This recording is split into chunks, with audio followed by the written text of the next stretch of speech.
Mr. Anthony Yarde, welcome back to talkSPORT. How are you, buddy? You good? Yeah, I'm good, man. I'm great. How are you?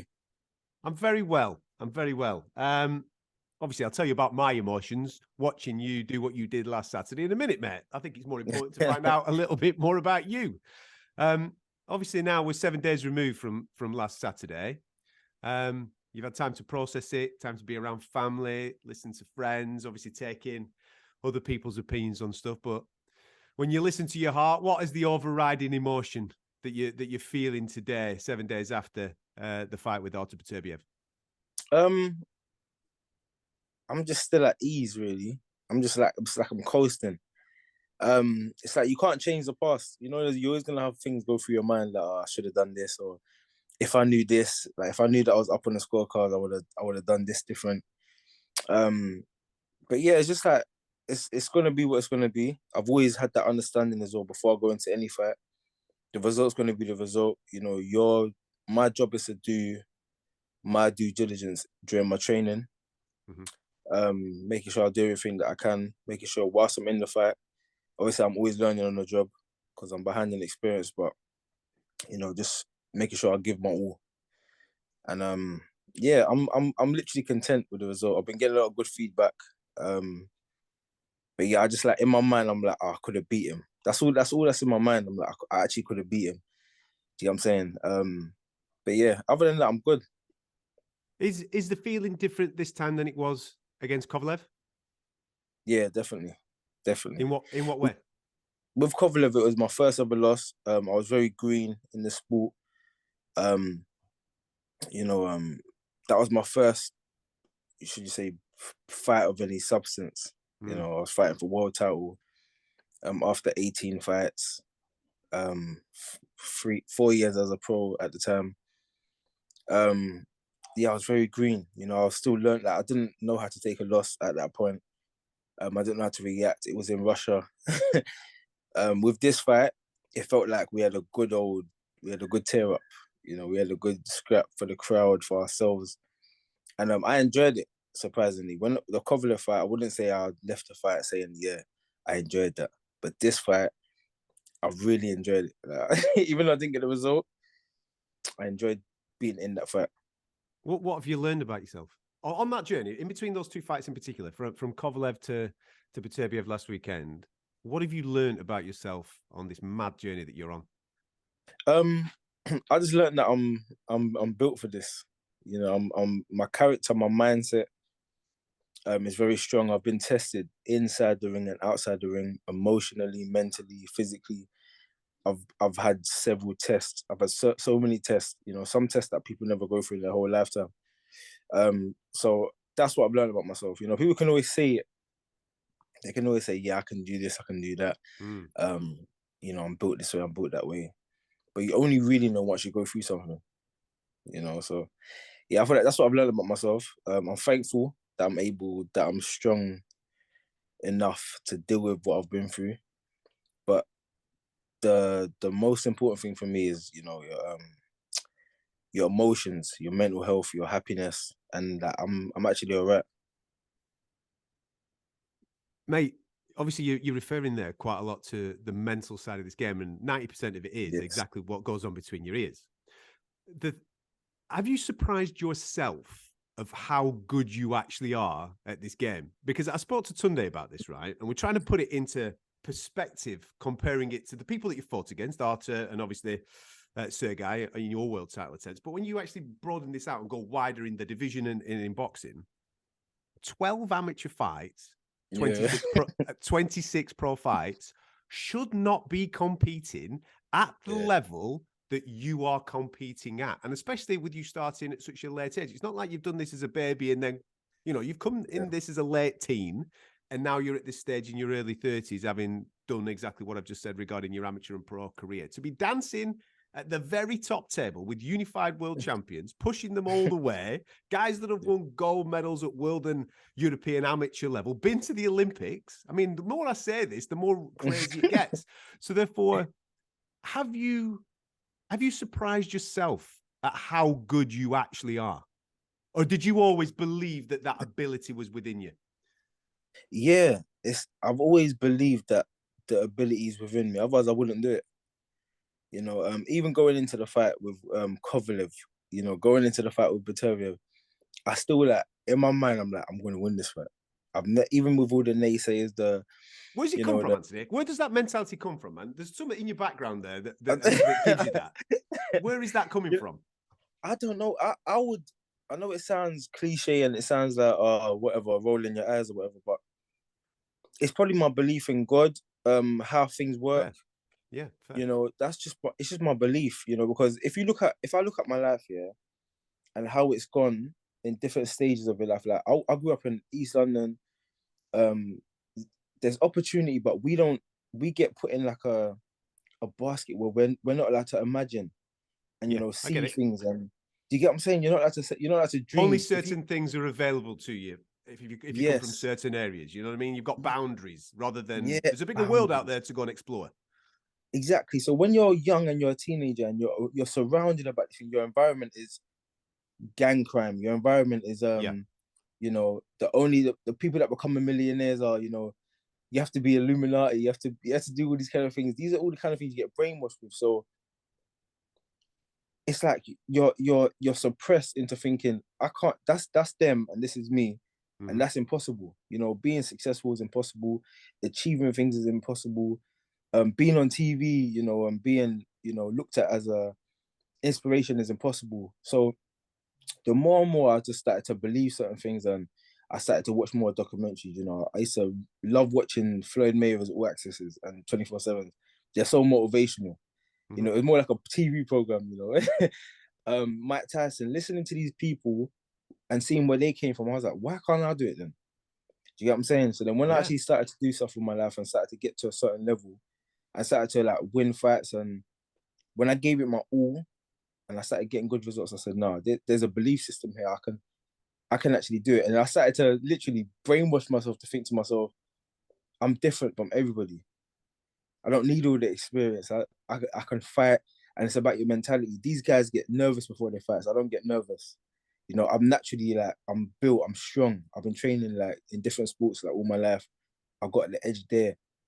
And yeah, and as you're going through training, I'm sparring different guys. I'm dropping guys that I'm, that are never been dropped before. I'm winning fights. I'm knocking out guys that have never been knocked out.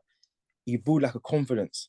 And even now, still, even after 2 losses to world champions, I still believe wholeheartedly I'm going to go out there and win world titles.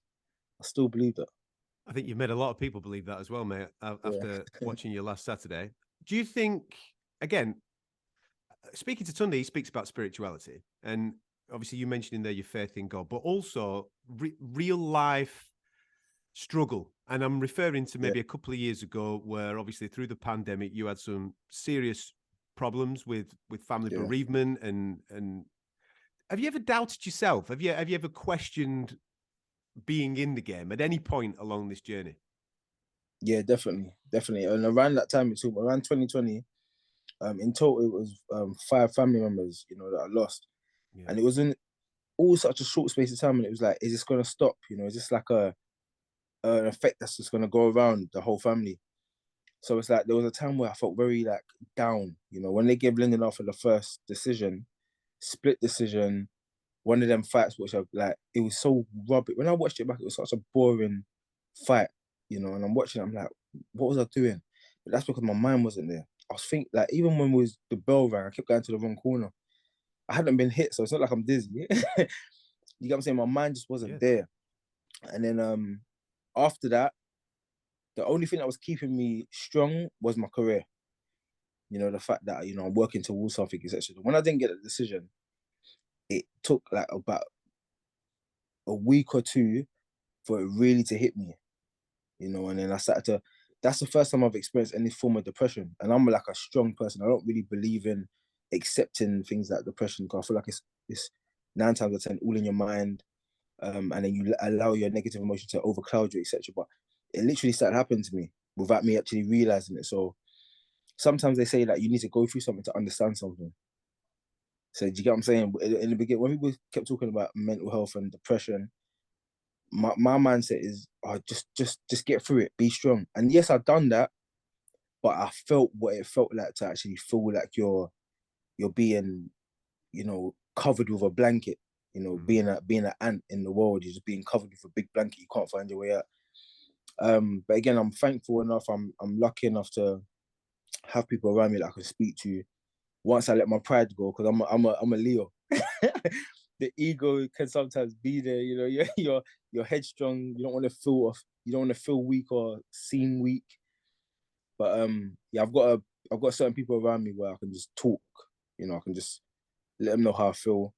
Sometimes the advice you get back is silly advice, but you know, you gotta chop up what's the good advice and what's the bad advice. But yeah, I feel like after that first fight, it was a bad time for me, and then I just groped myself back, and that's the reason I was able to get back is because of things I've been through before as well when I was younger. So it's like you can draw strength on struggles. You know, I got a tattoo. Again, I know I'm blabbing a lot, but I got a tattoo when I was 15 years old, underage. But and it said, in life, we go through different struggles, but how we deal with them struggles makes us who we are. And then even my mum was like, what made you think of something like that extreme when you was 15? I said, Mum, I went through a lot. Do you get what I'm saying? Growing up, I saw a lot, and I saw different people's outcomes, and usually the outcome of people's lives is how they react to bad things, trauma. Do you get what I'm saying? So yeah, I took that on when I was very young. How much inspiration and strength are you taking now from your life inspiring young people? Because it's still going on. You know, Yeah. there's still struggles. There's still, I mean, it's getting worse. Opportunity for young people isn't necessarily there. And therefore they need to look to people that are walking the path, that are blazing the trail, people like yourself. And I know that, listen, I'm not putting pressure on you, but you know that comes along with what you're doing. Yeah. How much strength are you taking from these young people looking to you and saying, well, he's doing it. I could be the next Anthony Yarde. It doesn't necessarily have to be boxing. It could be anything. But to see you doing what you're doing and speaking the way that you're doing, how much strength do you take from that? I take a lot of strength because I see myself, a lot of these, like the young kids that I speak to or that I see myself at a young age, like in them, like, you get what I'm saying? Like their mentality or how they see things. And I always reflect, I'm like, when I was 15 or 14, 15, how did I see things? Like, did I see myself making it and anything? I was like, I wanted to be a football player, but I didn't really see how. You know, you always want to do things, but you're like, oh, I wasn't in it from like young, so I'm not in that system. Like, what do I do? And you're just a bit confused. And then society just allows you to, you remember another emotion with human beings, it's easier to be negative than positive. And when you're surrounded with a lot of negativity, it sometimes can just like, it just feeds you. You know, you think one negative thought, everything it just feeds you. It's easy. It's easy to be negative. We're a product of our environments, aren't we? You know what I mean? Yes. If we're constantly around negativity, you're going to be negative. It's natural to do that. And it's just easy. Like everything to do with negative and all that, it's just an easier route. So anything, and that one thing about me, I've never really thrived on anything easy. So I feel like that's why when I started to get a bit of money, when I was winning fights, it meant more to me because of the struggles I'd been through. You get what I'm saying? It's like when I fought Dex Spellman, I screamed. Like, I was like lions in the camp, and I was so like relieved that I got like a victory during that time. Do you get what I'm saying? Because I was going through a lot at the time. But yeah, I feel like that's, for me, the main thing is mentality, and that's what I told these kids. You know, your mindset is everything, everything. Well, you've got elite mentality, and last Saturday, I think you showed the world you can do a bit, mate. You kind of know what you're doing in that ring, which gets everybody extremely excited. The light heavyweight division is a tasty division. We know that there's a lot of talent in there, and when you compartmentalize the certain fighters, again, don't take this the wrong way. Many people would have put you in, right, he's the guy with the power. He's the guy, he's the knockout guy, right? And then you go down the other route, and then you might go to Buatsi, for example, who's been to the Olympics. Well, he's more of the boxer. Now, all of a sudden, I'm looking at this going, Yarde's got great feet. He's got a hell of a jab on him. He's got whiskers on him as well. And I'm thinking, and obviously everybody knows that you've got immense power. Now all of a sudden it's like, well, let's not take any backward steps, man. When you obviously go away and rest, go and spend some time having a little bit of a rest. But when you do come back, for me, it's straight back in because we're literally one fight away from getting back to that top table. Is that how you see it? Yeah, definitely. Definitely. Obviously you have a team for a reason, you know. There's so much different avenues you can go down.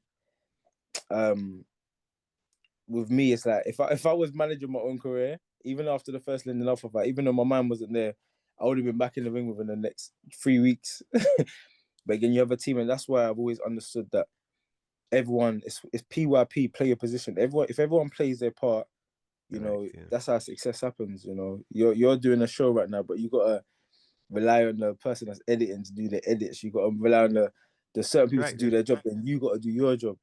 So for me, it's like it's understanding that even though I argue sometimes, I'm like, no man, I want that, I want to do this, I want to do that. My job is once I'm in that ring is to win. You know, 9 times out of 10 I'm successful. Sometimes I'm not, and that's what makes, because I know I'm not perfect. I don't expect anyone else to be perfect, but I expect everyone to try their best. So in terms of like fights going forward and stuff, put me back in with Beterbiev. I want to rematch. You know, I want to get back in that mix. That's what I'm eager to as well. I'm thriving towards that. I don't care who I fight. You know, the fight with Boatsy, I love that fight. Whoever's got all the belts, I love them fights as well. Bivol, I want to experience fighting Bivol before he retires. You know, Canelos, all these kind of names. I want to be in there with these people because I feel like me on my day, if I get my tactics right and I'm, you know, things go my way, I have the ability to beat all these guys. That's just my belief in myself. But yeah, the future is definitely exciting for boxing because I've shown myself. I feel like a lot of people are yet to show themselves and show their heart and what they're willing to do. You know, I've never really cared about an undefeated record.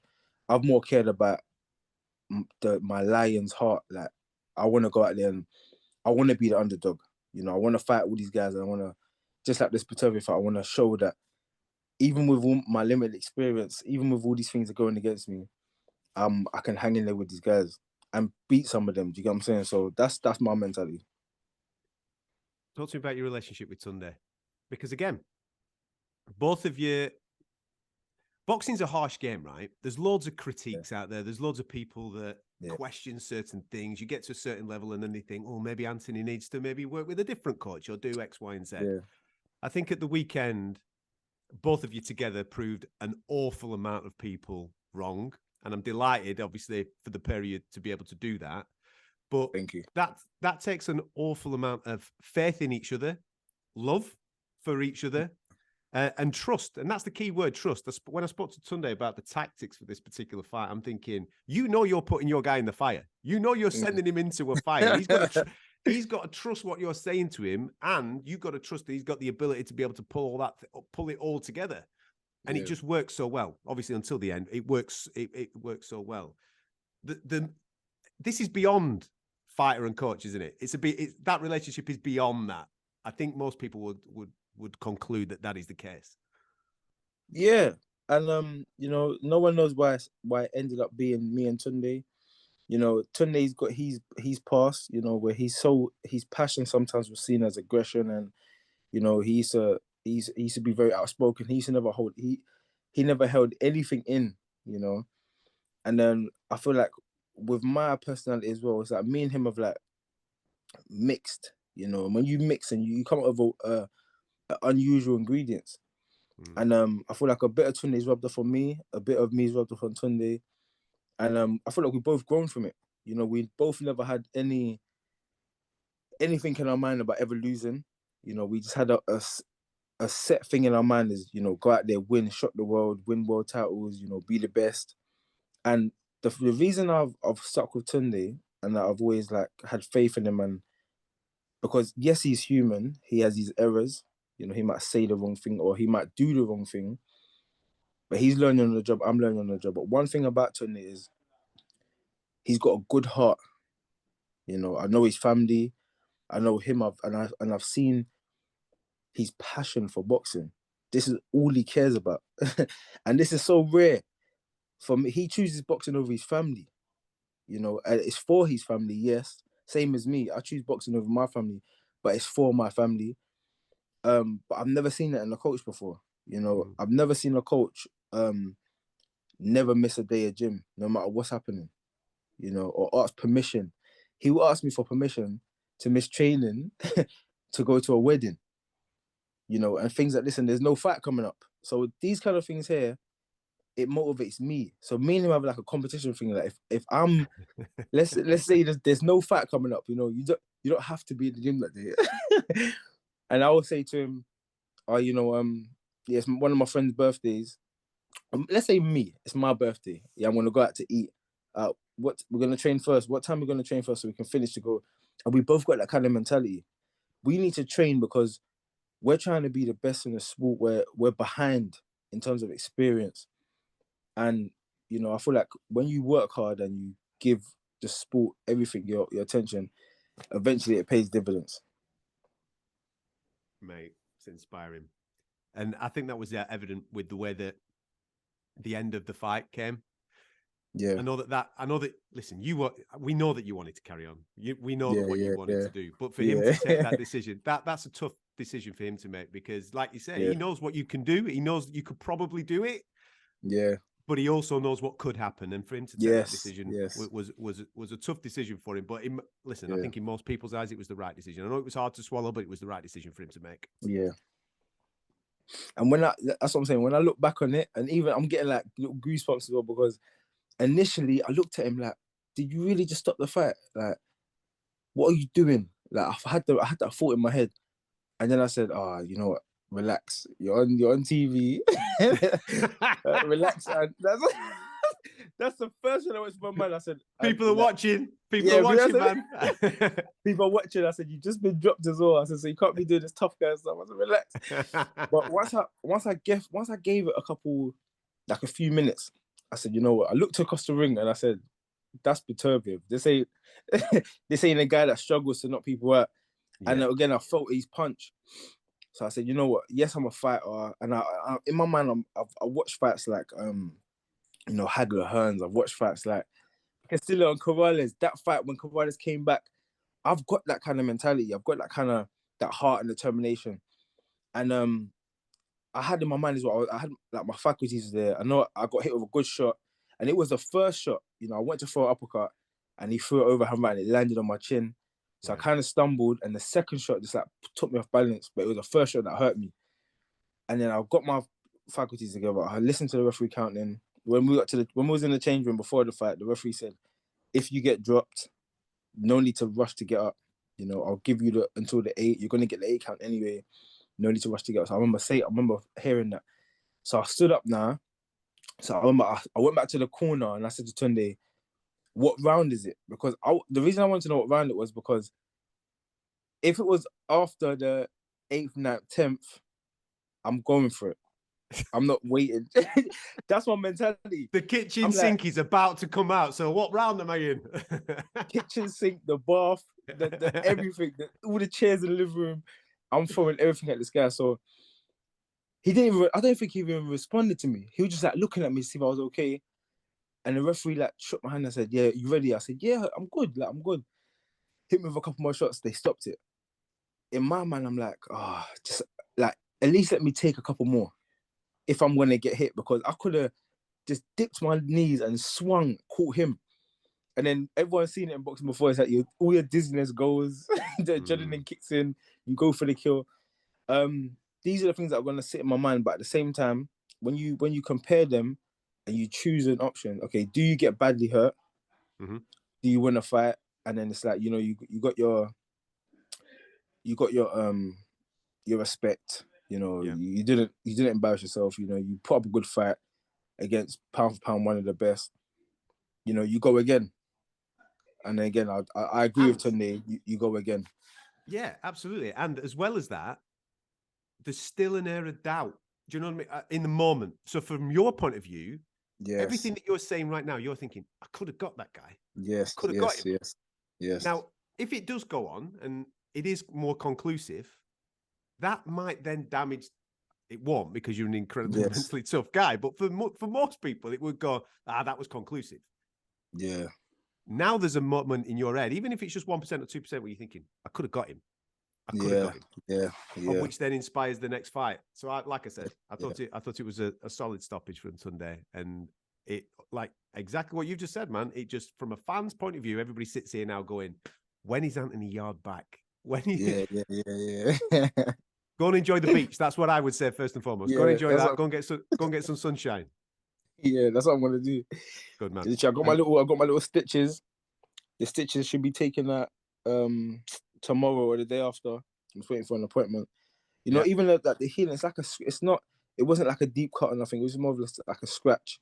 Yeah. Open skin. It's like a pressure cut, man. It was just like it popped off after a period of time.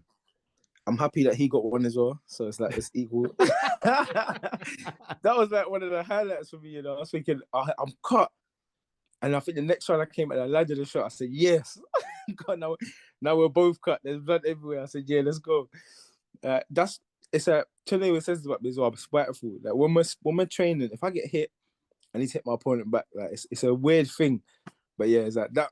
I remember during the fight, I went to my corner, I looked around, and I was like, yeah, he's cut as well.